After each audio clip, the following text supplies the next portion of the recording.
माँ। कितनी ताकत है इस एक शब्द में।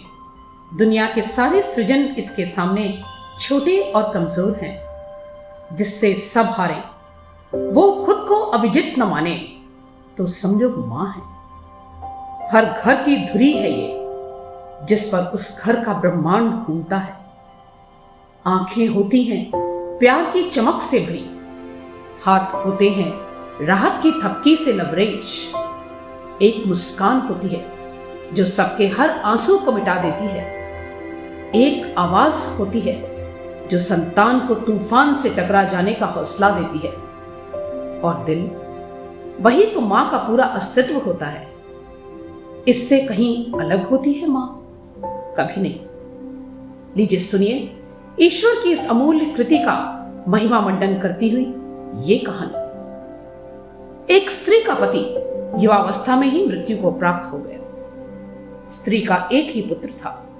उसने मजदूरी करके पुत्र को शिक्षित किया। जिस दिन पुत्र ने उसे नौकरी पाने की सूचना दी, उसकी खुशी का ठिकाना नहीं रहा।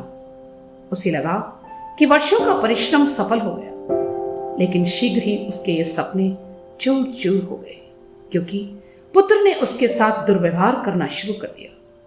क्योंकि अब मां उसे बोझ लगने लगी थी। एक दिन किसी बात पर उसकी मां से कहासुनी हुई तो उसने मां के सिर पर पत्थर से वार किया। मां बेहोश होकर गिर पड़ी। पड़ोसी उसे उठाकर अस्पताल ले जाने लगे। रास्ते में गुजरते किसी मुसाफिर ने पूछा, इस वृद्धा को क्या हो गया?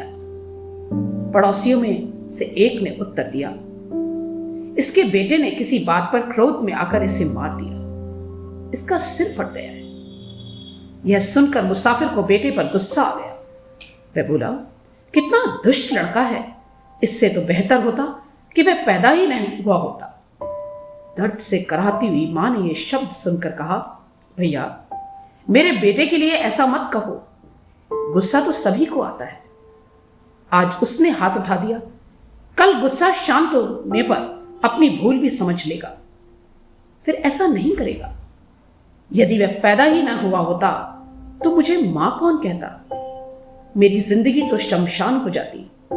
उसकी बात सुनकर मुसाफिर ने महसूस किया कि मां की ममता की बराबरी दुनिया में कोई नहीं कर सकता। मां के रूप में मानव को ईश्वर का सर्वाधिक अमूल्य वरदान मिला है, क्योंकि मां हर दुख दर्द को अपने आंचल में समेट कर सदा बरगद की ऐसी छाव बनी रहती है, जहां पहुंचकर व्यक्ति को असीम शांति अनुभव होती है।